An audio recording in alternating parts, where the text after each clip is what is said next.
Galera, no vídeo de hoje nós vamos estudar um pouco sobre as características de um investidor com um perfil mais arrojado, ou seja, o que ele abre mão, o que ele espera com seus investimentos, tudo isso no vídeo de hoje. Então, bora lá!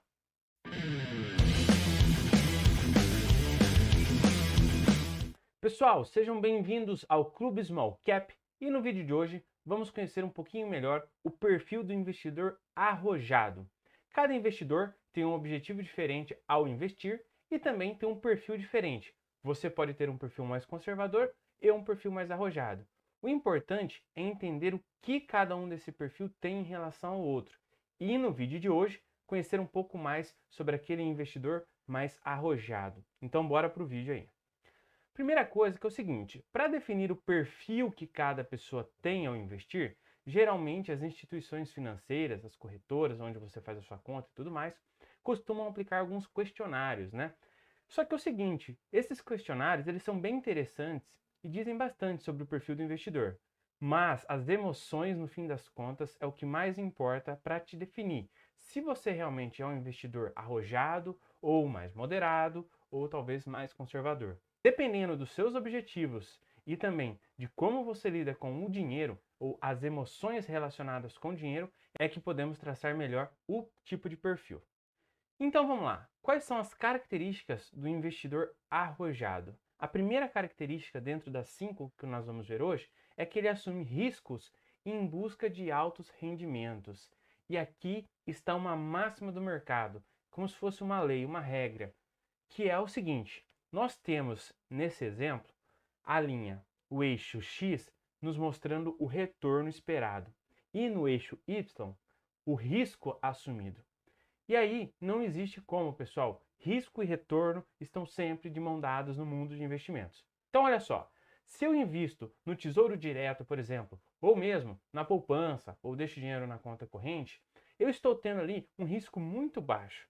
Há grande probabilidade daquele investimento dar tudo certo, porém o que acontece? O retorno também ele é baixo. Afinal de contas, risco e retorno, como eu já falei, estão de mãos dadas. Aí, vamos imaginar aqui que você já investe em um CDB, um certificado de depósito bancário, em algum banco, alguma instituição financeira. O que acontece? O retorno pode ser um pouco maior ali do que o Tesouro Direto, mas também você tem um risco um pouco maior. O risco, por exemplo, de crédito daquela instituição ali abrir falência e você ter que recorrer ao Fundo Garantidor de Crédito, entre outras questões, um CDB já acaba sendo ali um risco maior e justamente por você assumir esse risco maior, você espera um retorno maior também. E aqui, olha só, um fundo imobiliário, né, os FIIs, Fundos de Investimentos Imobiliários, têm um retorno superior, porém já fazem parte da renda variável, então você está assumindo riscos maiores. Ocorre a oscilação do seu patrimônio a todo momento, afinal, de minuto em minuto, as cotações elas sofrem as várias variações de preço, só que você está assumindo ali também um retorno maior, você espera um retorno maior desse tipo de investimento ao longo do tempo. E aqui a gente tem o exemplo das ações, que você tem também um retorno esperado maior, porém você corre riscos maiores. As ações têm oscilações maiores do que os fundos imobiliários. São empresas que podem reportar lucros extraordinários, bem como também prejuízos. Então você corre todo o risco de um negócio.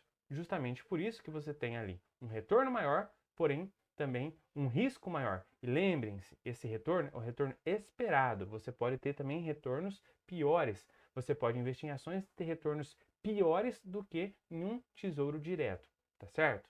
E aqui, como última questão, um negócio próprio. Quando você assume um negócio, quando você então se torna um empreendedor do seu próprio negócio, você está assumindo mais riscos. Também você está buscando maiores retornos. Então, esta matriz que nós estamos vendo nesse momento, o investidor tem que ter na cabeça dele que risco e retorno estão sempre de mãos dadas. Quanto maior o retorno esperado naquele investimento, maior é o risco que você está assumindo. Uma outra característica do investidor arrojado é que ele tem um percentual maior da sua carteira, do seu patrimônio, investido na renda variável. Então, por exemplo, ele tem um patrimônio diversificado, mas a maior parte está na renda variável, seja em ações, em fundos imobiliários, em opções, enfim, a maior parte do seu patrimônio está alocado na renda variável. O que ele tem que entender é que talvez ele está buscando um retorno superior, mas a oscilação ao longo do tempo vai ser bem maior do que se eles tivessem investido numa renda fixa. Então, olha só esses gráficos. Na renda variável, você tem oscilações, às vezes, bruscas dos preços. E isso aumenta seu patrimônio num dia, diminui em outro. Um dia você pode estar ali com um lucro de R$ 200, no outro dia com prejuízo de 400. Essas são as oscilações do mercado. A renda variável varia tanto para cima quanto para baixo. Já uma renda fixa, ela tende a ser mais constante os lucros apresentados ao longo do tempo. Só que o retorno também tende a ser menor. Então, o investidor de longo prazo ele tem que entender isso, e aquele com um perfil mais arrojado, ele aloca maior parte dos seus recursos na renda variável, buscando maiores retornos. A terceira característica de um investidor arrojado é que ele foca o longo prazo. Então, ele não busca ali simplesmente retornos de curto prazo, ele busca em prazos maiores. Então, é aquele acionista que busca se tornar realmente sócio da empresa, que vai querer crescer com a empresa. A empresa, ao longo do tempo, vai aumentando seus lucros, isso vai refletindo no seu patrimônio e o investidor consegue, então, ter uma excelente rentabilidade ali no longo prazo. Lembrando que, obviamente, você pode sim buscar rentabilidade no curto prazo. Você às vezes vai assumir até riscos maiores, como por exemplo com as opções. Isso é totalmente aceitável, mas desde que o investidor saiba exatamente o que ele está fazendo. Se ele for alocar pensando em um aumento do patrimônio de uma forma mais gerenciável, ele foca nesse longo prazo. A quarta característica do investidor arrojado é que ele corre riscos calculados. Isso é muito interessante você ter na cabeça, porque às vezes quando eu falo com alguns amigos sobre ações, eles pensam que é roleta russa, que é algo em que você pode ou ganhar muito ou perder todo o seu dinheiro. E na verdade isso pode sim até acontecer se você investir de uma forma errada. Um exemplo, eu vou comprar aqui R$ 5.000 em uma opção de compra, em uma call, achando que o preço vai subir e que eu vou me dar bem. Só que, se isso não acontecer, eu vou perder todo esse meu patrimônio. Mitigar os meus riscos. Então, por exemplo, se eu tenho um patrimônio de R$ 5.000, eu posso investir em 5 empresas. Eu coloco R$ 1.000 em cada uma delas. Então, já estou mais diversificado, mais estruturado. E também, eu tento focar em um longo prazo, em uma estratégia que eu não perco tanto dinheiro. Se eu ganhar, eu ganho bastante. Tudo isso tem que ser muito bem analisado pelo investidor, e o investidor arrojado, ele tem um conhecimento melhor e maior sobre aquilo que ele está fazendo e justamente por isso ele assume riscos mais calculados. E a quinta e última característica desse investidor arrojado é que ele sempre mantém a calma, ou pelo menos tenta. Porque é o seguinte, algumas coisas deixam os indivíduos, as pessoas, frustradas ou realmente alteradas emocionalmente. Uma delas, no meu ponto de vista, é a saúde, só que em segundo ponto é o bolso da pessoa. Realmente o bolso influi muito nas emoções.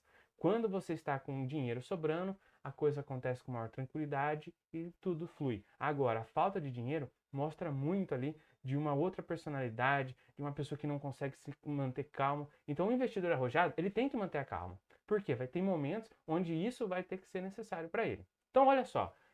Olha que interessante, pessoal. O gráfico dessa empresa aqui. Essa é uma small cap, é um caso real, né? Aonde ali desde 2014 até esse momento, ela teve uma valorização na ordem de 1.500%. Veja só, 1.500%. Isso transformou um pouca quantidade de dinheiro em muito para aquele investidor mais arrojado. Aí você pode falar, nossa, que interessante, que bacana esse cara, esse investidor que colocou o dinheiro ali no começo de 2015, em 2014 e teve esse rendimento extraordinário até esse momento. Ganhou muito dinheiro num pouco espaço de tempo. Porém, olha só, nessa hipótese você teria transformado R$ 10.000 em R$ 150.000, uma valorização extraordinária, excepcional. Mas olhem esse período aqui, ó, entre 2014 e 2016. Vamos colocar uma lupa nesse período. Aí nós temos esse gráfico, onde você teve uma oscilação constante das cotas nesse período, inclusive uma desvalorização na ordem de 18%. Então, se você tivesse feito um aporte inicial de R$ 50.000, no final desse período de 2 anos, você teria algo em torno de R$ 41.000, ou seja, uma desvalorização aqui de R$ 9.000.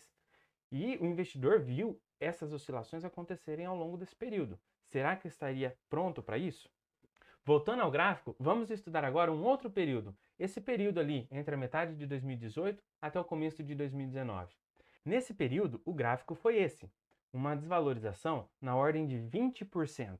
Isso teria transformado aquele investimento inicial de R$ 50.000 em algo próximo a R$ 40.000.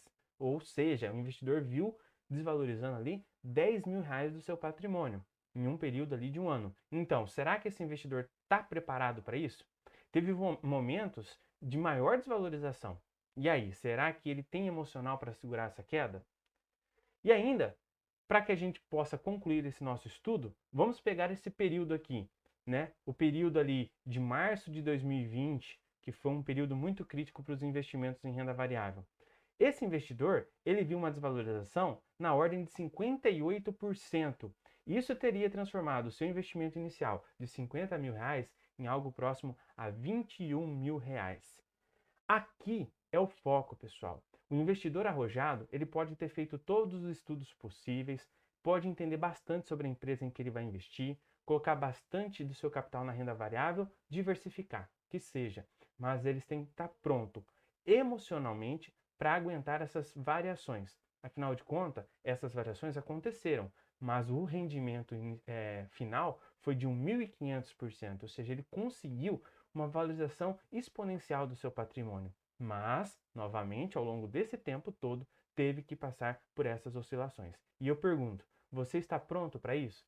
Você consegue ver seu patrimônio se desvalorizando 60%, 70% e ficar por um grande período de tempo? 5, 10 anos? Se sim, você sim é um investidor arrojado. E aí, para finalizar, vem a pergunta: qual perfil de investidor você tem? Você tem um perfil mais conservador? Um perfil mais moderado? Mais arrojado ou mesmo agressivo? Você assume altos riscos em busca de altos retornos? Ou então você é aquele que não suporta ver o seu dinheiro se desvalorizar? Prefere ganhar pouquinho, mas constante? Tudo isso vai depender do seu perfil e dos seus objetivos. Então, não existe uma carteira que é adequada para todo mundo. Carteira recomendada é adequada para quem? Para você que tem um perfil conservador? Ou para você que tem um perfil agressivo? Tudo depende. Depende dos objetivos e do seu perfil.